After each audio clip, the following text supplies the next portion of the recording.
but that's how I came to meet John Williams, because I had this weird idea that composing a piece, putting together a piece, is much the same as leading a team. Because everybody has responsibilities. Like, just as you have different instruments, you have to put the instruments in the right place. You have to perform them at the right time. Just no different than basketball. So I reached out to John just to pick his brain about how he composes these things, and trying to find some common ground between what he does and what I do. And so we established that relationship. So after I wrote the piece, I called John. I said, John, I'd like you to score this. And I said, no, I typically don't do short films, but I'll take a look. And so he looks at it, and then he calls me and goes, I'd love to do the piece. I just have to finish this Star Wars thing, and then I'd love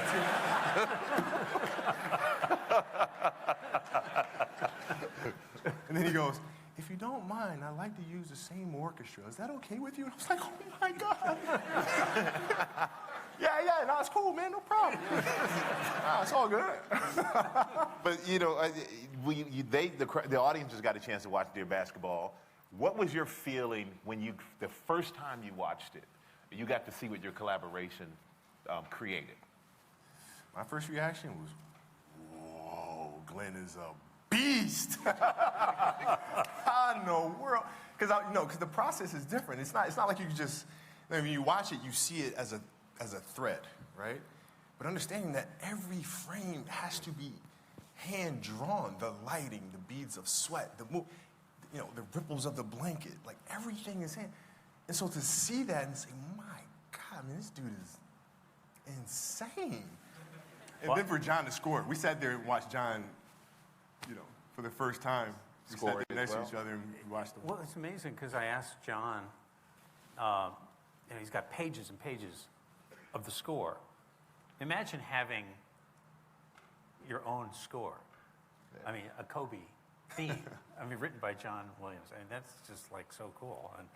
But he had the score there, and 80 instruments, and 80 page after page after page for first violin, second violin, the flutes, the French horns, everything. I said, John, so do you have an assistant, writing all that out? Oh no. And he writes it every instrument out. He finished it on Saturday. I think it was Tuesday. We went to the recording studio, the Streisand studio at Sony, and John Williams was like a little kid. He was just so charged. Did you notice that? Yeah. He goes, I'm really excited for you to hear this, and I hope it helps the piece. I'm looking like, what? I think it'll be just fine. He's just so humble.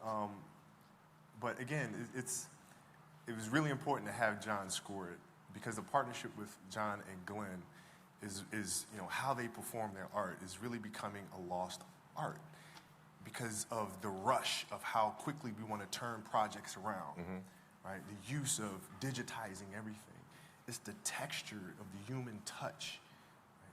And how Glenn animates by hand, how John writes by hand. It's him. He's timing the orchestra as it moves from scene to scene. He himself. And to be able to work with these two on this project has been crazy. John stood up, and he's pointing to one of the violinists in the back. Could you move over? I can't see your eyes. And that person slid over a little bit. So he's seeing everybody, and he's never heard what he wrote. Imagine writing it all, and you've never heard any of it. Wow.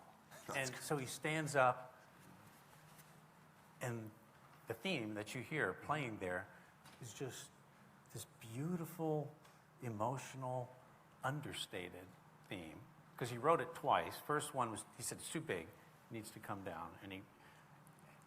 And after he finished it, at one point Kobe just looked at me and just kind of put his head on my shoulder, like, I got Kobe Bryant's head on my shoulder. Yeah, but live recording, I had to catch myself, because as soon as he starts going, right, it's like, oh my God, he's doing it. And I'm like, oh. Red lights on, I gotta shut up.